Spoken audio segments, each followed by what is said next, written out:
하나님 아버지, 하나님의 사랑이, 그 각별한 사랑이 필요한 저희들, 하나님의 그 긍휼하심, 그 각별한 긍휼하심이 필요한 저희들 있는 모습 그대로 주님 앞에 나왔습니다. 하나님의 사랑으로, 하나님의 은혜로, 긍휼로 다시 한번 덧입혀 주사 우리를 하나님의 친백성, 하나님을 기쁘시게 해주는 하나님의 친백성으로 다시 한번 회복시켜 주옵소서. 우리의 생각과 마음이 온전히 교정되는 이 시간 되게 하여 주시고, 우리가 도모했던 모든 의도들이 하나님의 의도대로 다시 수정되고 거듭나게 되는 오늘 이 한 시간이 되게 하여 주옵소서. 예배하는 내내 하나님께서 말씀하여 주시고, 예배하는 내내 하나님께서 우리를 어루만져 주옵소서. 감사합니다. 예수님의 이름으로 기도합니다. 아멘. 하늘에 계신 우리 아버지의 이름을 거룩하게 하시며 아버지의 나라가 오게 하시며 아버지의 뜻이 하늘에서와 같이 땅에서도 이루어지게 하소서. 오늘 우리에게 일용할 양식을 주시고 우리가 우리에게 잘못한 사람을 용서하여 준 것 같이 우리 죄를 용서하여 주시고 우리를 시험에 빠지지 않게 하시고 악에서 구하소서. 나라와 권능과 영광이 영원히 아버지의 것입니다. 아멘. 할렐루야. 요한복음 3장 3절로부터 5절까지 있는 말씀.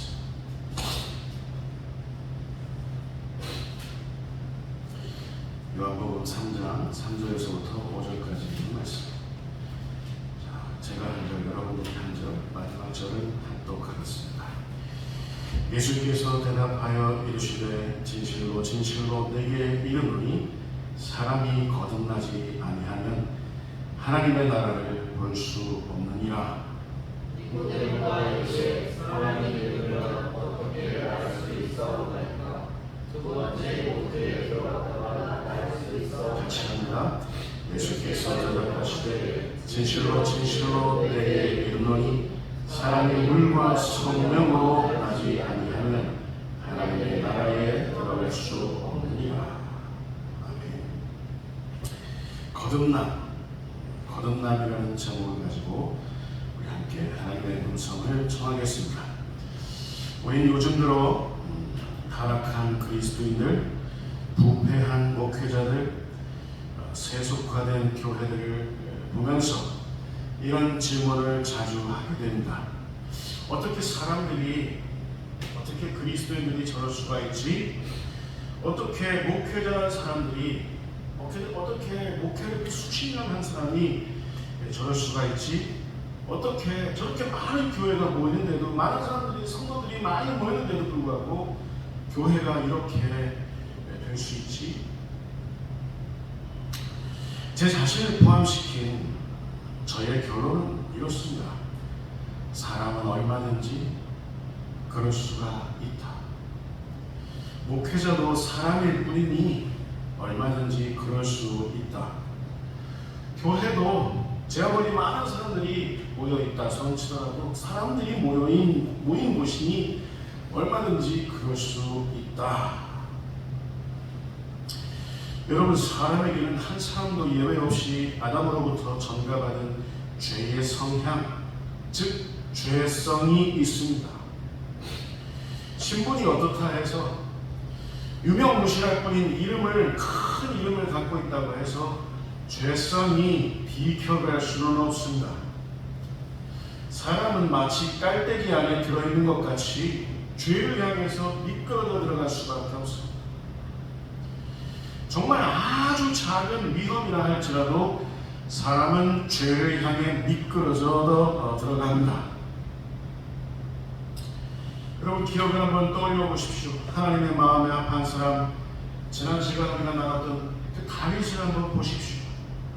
다윗은 이스라엘의 왕으로서, 또한 전무후무한 이스라엘의 최강 전사로서, 왕으로서, 전사로서 전쟁터에 있어야 했습니다. 그 전쟁터가 곧 사명의 자리였습니다. 그 전쟁터가 그가 존재하는 이유였습니다. 그런데 다윗은 그거 있어야 할 자리를 이탈했습니다. 내가 전쟁터에 없으면 어때? 이탈하면 어때? 내가 왕인데 누가 뭐라고 하겠어? 내가 왕인데 내 마음 가는 대로 얼마든지 내가 왕이니까 모든 게 다 가능하지. 이런 마음 아니었을까 싶습니다. 사무엘하 11장 1절 2절 보겠습니다. 자, 우리 같이 읽을까요? 자, 시작. 내가 돌아와 만들이 출전할 때가 되매 다윗이 요압과 그에게 있는 그의 부하들과 온 이스라엘 군대를 보내니 그들이 암몬 자손을 멸하고 라빠를 내었으고 다윗은 예루살렘에 그대로 있더라. 저녁 때에 다윗이 그의 침상에서 일어나 왕궁 옥상에서 거닐다가 그곳에 보니 한 여인이 목욕을 하는데 심히 아름다워 보이는지라. 여러분, 다윗의 죄는 한낱 삼류 성적 호기심과 관음증에 관한 것을 말하는 게 아닙니다. 다윗은 자의적으로, 이게 중요해요. 자의적으로 왕인데도 불구하고 최강 전사인데도 불구하고 전쟁터에 있지 아니하고 자의적으로 반드시 있어야만 했던 그 자리, 사명의 자리, 부르심의 자리를 떠난 데에서부터 비롯된 죄였습니다. 사명을 등진 죄였습니다. 다윗의 죄. 하나님께서 있어라 하신 사명의 자리를 그만큼 위중한 것입니다. 다윗이 사명의 자리를 떠나니 부득불 밧세바가 목욕하는 모습이 보였던 겁니다. 이걸 아는 게 중요합니다. 아담과 하와도 마찬가지였지 않습니까?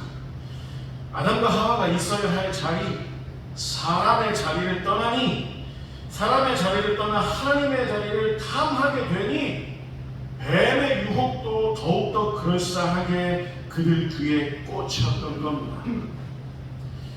이윽고 선악을 알게 하는 나무의 열매가 먹음직스럽고 탐스럽게 보였던 겁니다. 인간은 자기 자리를 떠나면 필연적으로 죄에 미끄러져 들어갈 수밖에 없습니다. 그것이 처음에는 아무리 사소해 보이는 것이라 할지라도 그 동기는 내가 하나님의 자리에 앉아서 내 마음대로 하겠다. 내가 내 위치에서 내 것 가지고, 내 직분 가지고, 내 인생 가지고 내 마음대로 하겠다는데 누가 뭐라 할 것이냐? 라고 하는 것이나 마찬가지입니다.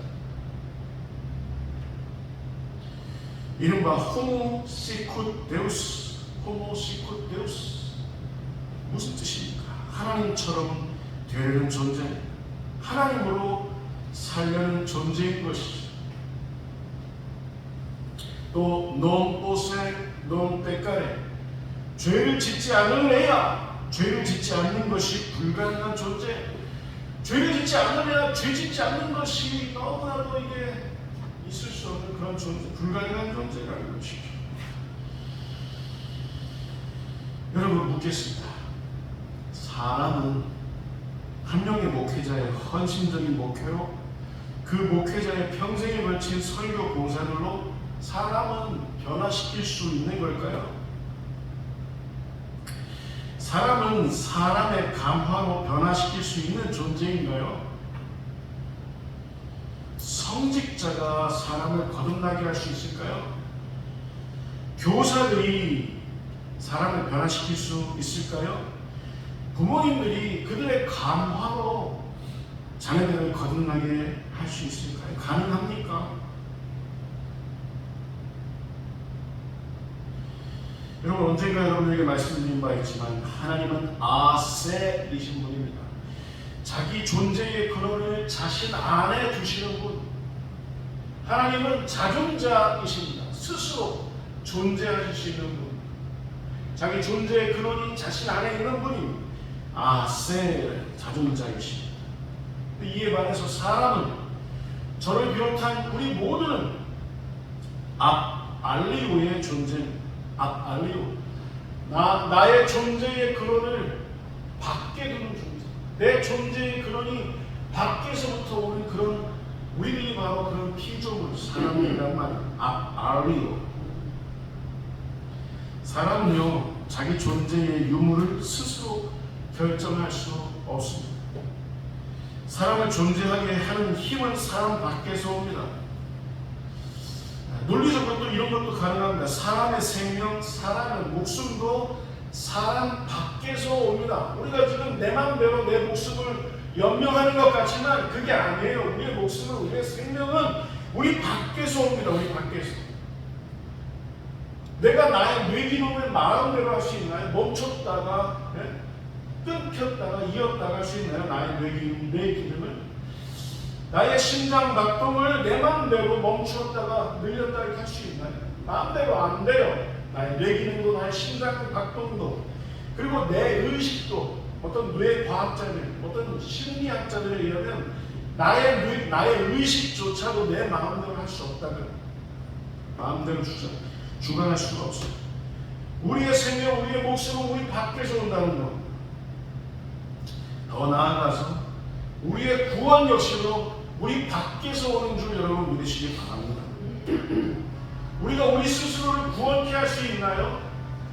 불교에서는 그렇게 말할 수 있겠습니다. 스스로 깨닫는 자가 해탈의 경지에 오른다고 그들은 얘기하지만 구원이라는 건 다른 이야기입니다. 내가 내 힘으로 나를 구원케 할 수 있다? 천만에 의인은 없나니 하나도 없습니다. 이런 연구로 사람을 변화시키는 힘, 사람을 거듭나게 하는 힘 역시도 목회자에게서 오는 것이 아니라 교육자에게서 오는 것이 아니라 부모님에게서 오는 것이 아니라 사람을 변화시키는 힘, 사람을 거듭나게 하는 힘 역시도 사람 밖에서부터 온다는 사실을 여러분 깨닫으시기 바랍니다. 여러분 변화, 거듭남은요 개선된다는 의미가 아닙니다. 그 사람 참 많이 좋아졌네, 인격이 많이 함양됐네, 그런 정도가 아니에요. 거듭남이라는 건 완전하게 새 사람이 되는 그것을 의미합니다. 이 거듭남에 관해서 하이델베르크 요리문답은 뭐라고 했는지 우리가 한번 확인해야 하겠습니다. 제 8문과 그에 따른 답은 이렇습니다. 자, 우리 같이 읽을까요? 자, 시작. 그렇다면 우리는 그토록 부패하여 선 조금도 행할 수 없으며 온갖 악만 행하는 성향을 지니고 있습니까? 그렇습니다. 하나님의 성령으로 거듭나지 않는 한 참으로 그렇습니다. 사람을 거듭나게 하는 힘은 누구에게서 온다는 거예요? 성령님으로부터 온다는 겁니다. 성령으로 거듭나지 않는 한 우리는 우리 죄악의 문제, 우리의 구원의 문제, 우리가 거듭나는 문제조차 우리가 마음대로 할 수 없다. 그 말은 성령으로 거듭나야 한다.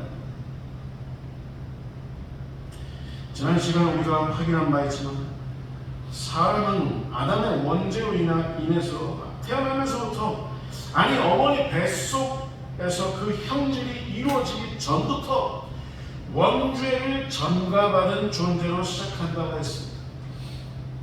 이로 인해서 전적으로 타락하여 전적으로 부패하게 되어 생각하는 모든 것들이, 의도하는 모든 것들이, 선택하는 모든 것들이 필연적으로 부패한 것일 수밖에 없다고 했습니다. 죄악의 자리로 마치 깔때기 안에 있는 양 미끄러져 들어갈 수밖에 없다. Non posse non peccare, homo sicut deus의 존재로 필연적으로 그렇게 될 수밖에 없다고 우리가 지난 시간에 나눴습니다. 여러분 여기서 하나 더 묻겠습니다. 그리스도인, 우리 그리스도인들이 아닌 자연인, 예수 안 믿는 사람들, 그리고 다른 종교를 믿는 사람들, 게다가 이단 사이비에 노출된 사람들, 여러분 이들에게 선을 행한다는 것, 의에 속한다는 것, 이게 가능한 일일까요?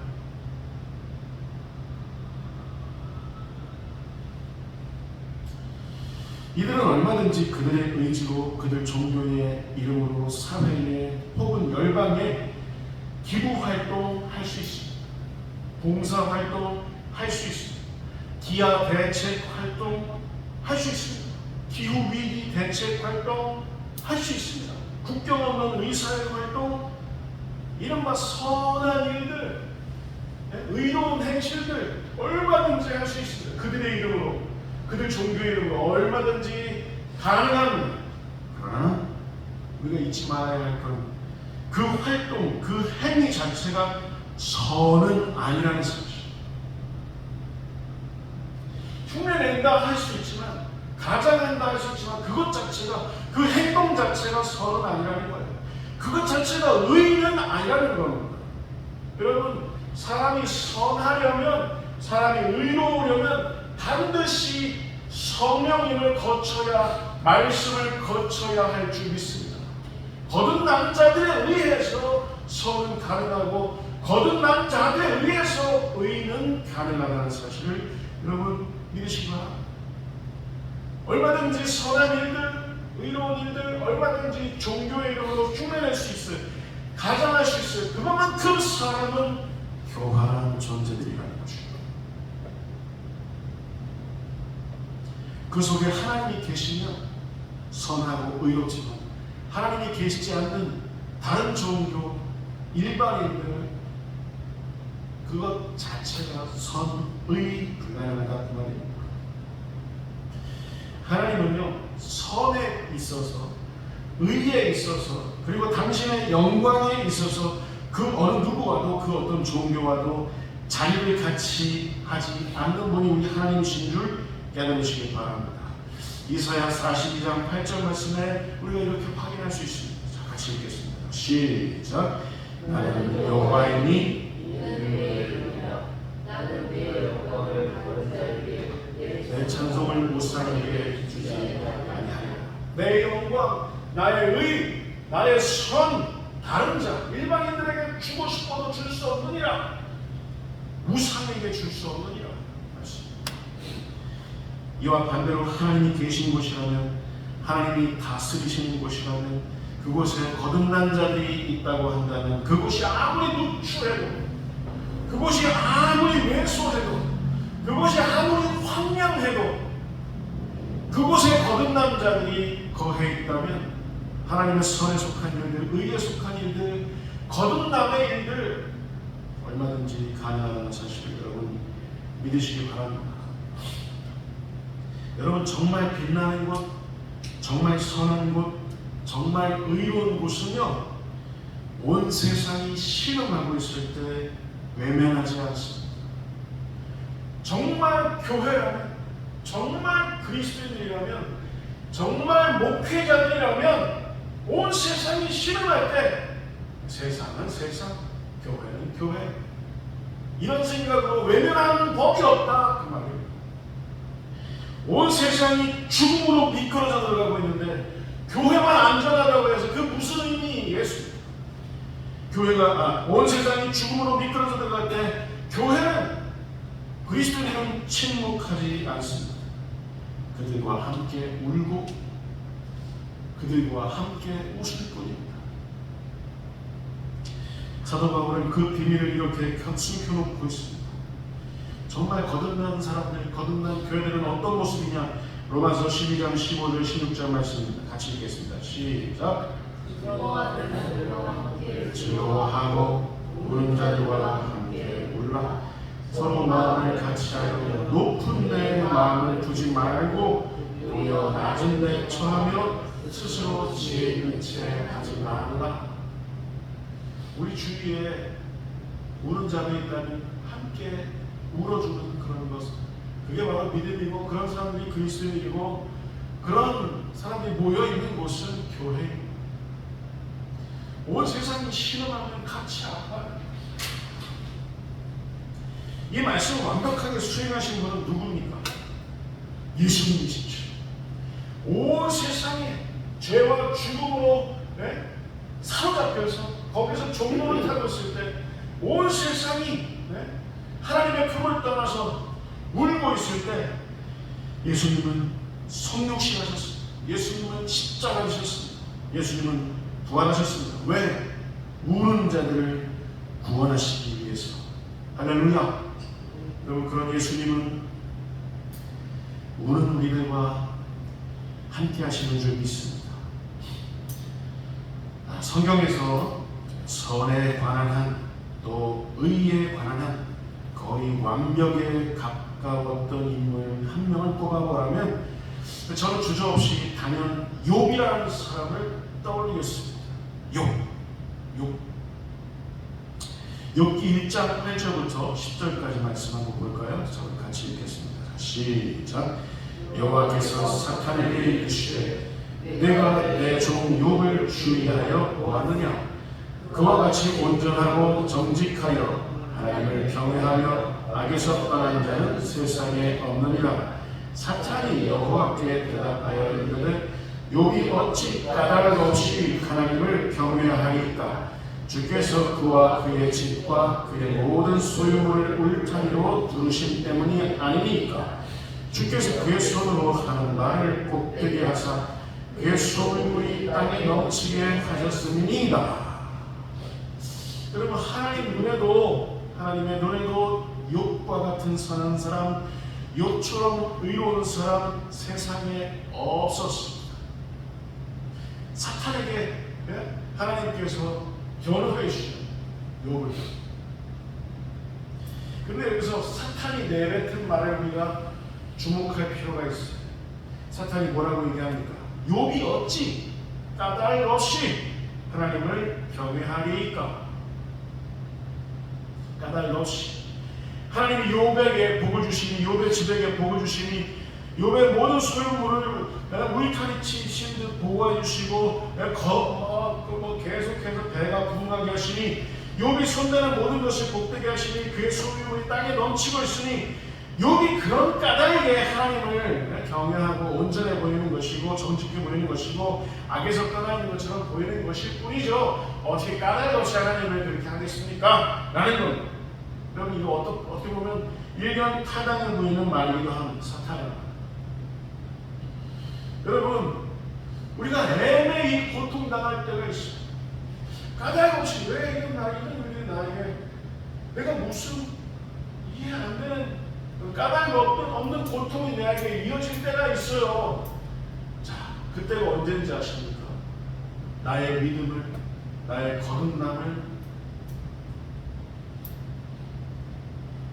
나를 비롯해서 모든 사람들에게, 심지어는 사탄에게까지 확증해야 할 때를 여러분 잊지 마시기 바랍니다. 어떻게 인생이 굴곡 없이 맨날 평탄하겠습니까? 그 속에서 하나님 되심을 우리가 찬양하고 경배하고 드러내고 영광 돌리는 그 욥과 같은 사람들이 다 되실 수 있기를 주님의 이름으로 축원을 드립니다. 자, 욥기 14장 4절 욥기 14장 4절 말씀 보기 전에 정말 이런 사탄의 말이 있었지만 진실로 선한 사람이었던 욥, 참으로 의로운 사람이었던 욥의 탄식을 우리 한번 주목해봐야 하겠습니다. 욥은 모든 소유물들을 한꺼번에 잃었습니다. 어떻게 하나님을 까닭 없이 이렇게 하나님을 이렇게 하겠습니까? 라는 사탄의 말 때문에 한번 우리 같이 한번 확인해보자. 욥의 믿음이 어느 정도인지.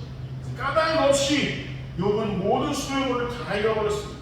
자녀들의 죽음도 한꺼번에 겪었습니다. 욥 자신은 머리서부터 발끝까지 온몸에 종기가 나서 기왓장으로 가려우니까 그 가려움을 이렇게 긁어내는 그런 몰골을 했어야만 했습니다. 그 모습을 본 아내가 이렇게 얘기합니다. 차라리 하나님을 욕하고 죽으라. 그 몰골이 얼마나 참담했으면 봐줄 수가 없으니 차라리 하나님을 욕하고 죽으라 이렇게 말할 정도였습니다. 그런데 욥은 탄식 속에서도 하나님 앞에서 입술로 범죄하지 않으면서 이렇게 고백합니다. 욥기 14장 4절 말씀입니다. 욥기 14장 4절 같이 읽겠습니다. 시작.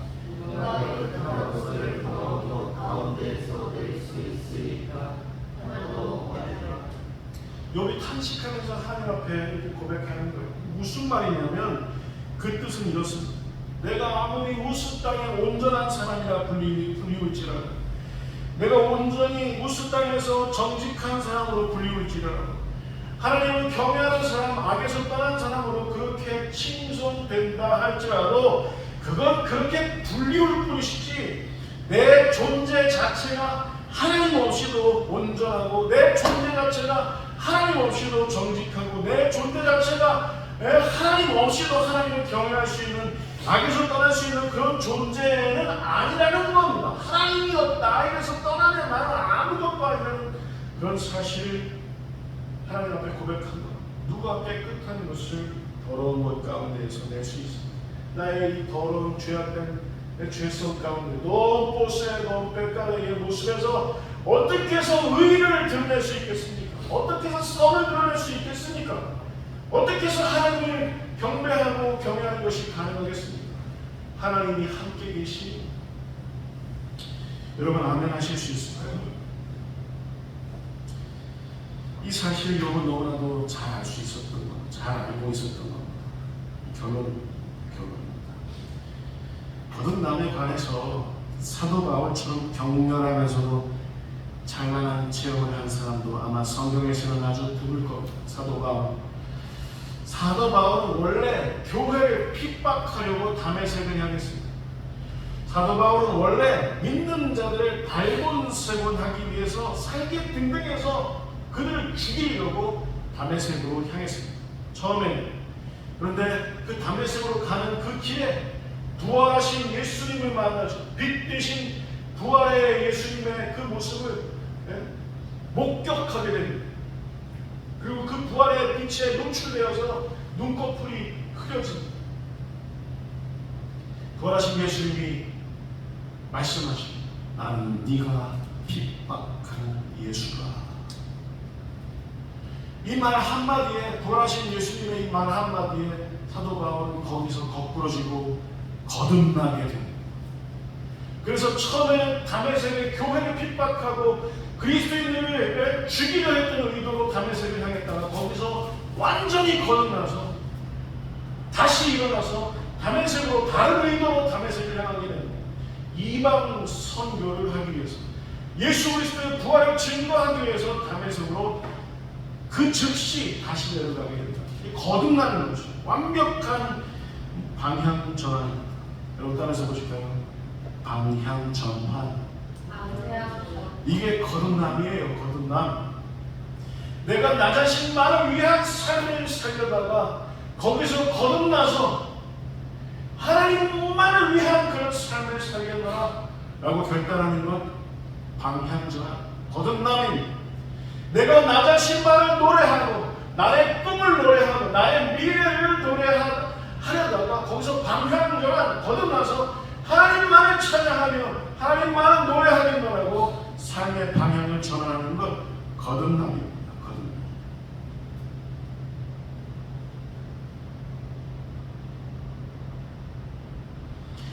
거듭남은요, 삶 자체의 방향성에 관한 아주 극적인 방향 전환을 의미합니다.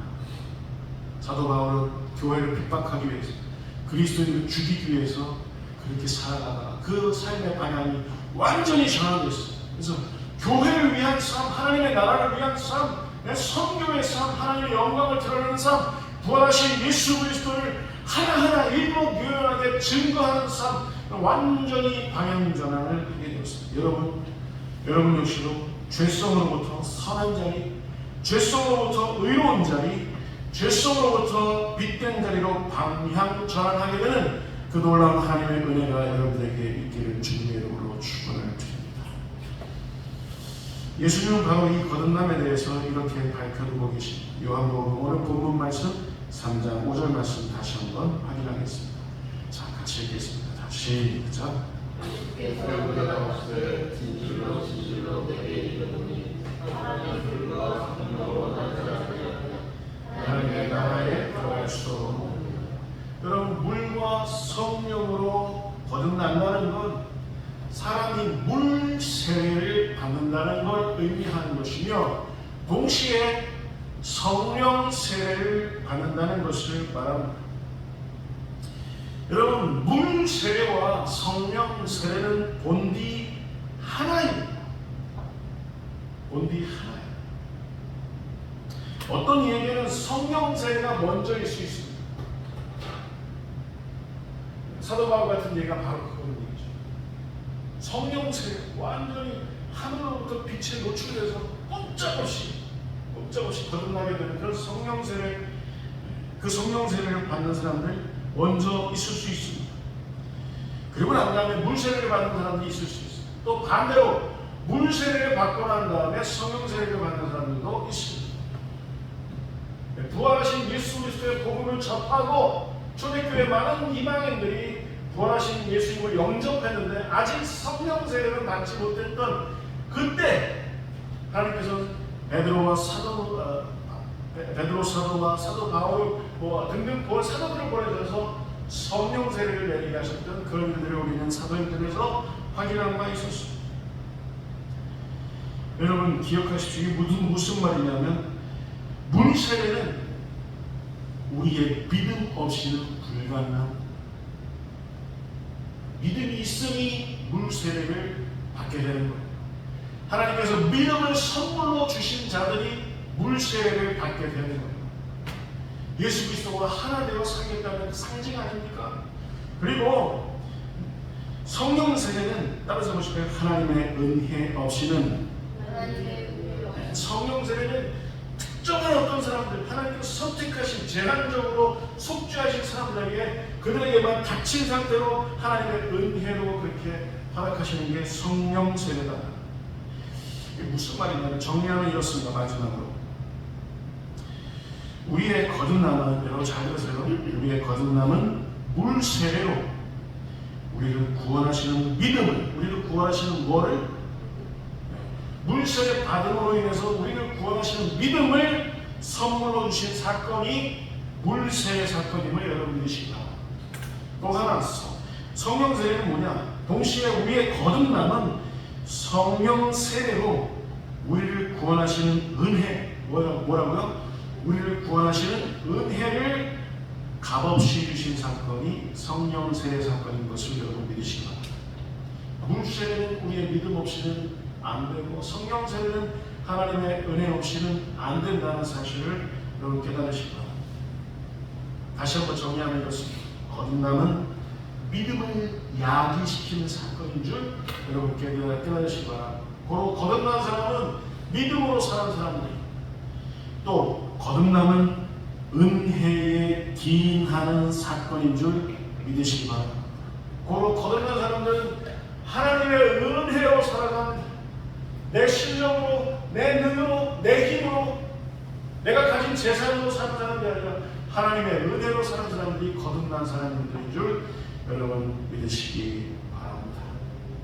오늘 하루 놀라운 증인을 확인하며 가슴에 새기며 주의 하나님 보내신 저와 여러분들 다 되시기를 주님의 이름으로 축원합니다. 기도하겠습니다. 하나님 아버지, 우리로 하여금 물로 거듭나게 하시니, 우리로 하여금 성령으로 거듭나게 하시니 감사를 드립니다. 우리에게 믿음을 주셔서, 우리에게 값없이 하나님의 은혜를 허락하셔서 이제는 온전히 하늘로부터 거듭나는 사람들로서 그렇게 무엇이든 선택하며 의도하며 꿈꾸며 도모하며 하나님 나라를 향해 나아가는 우리 모두 될 수 있도록, 복된 우리의 인생이 될 수 있도록 하나님 함께하여 주옵소서. 함께하지 못한 우리 믿음의 식구들 그 어디에 있든지 동일한 은혜로 함께하여 주옵소서. 예수님의 이름으로 기도하옵나이다. 아멘.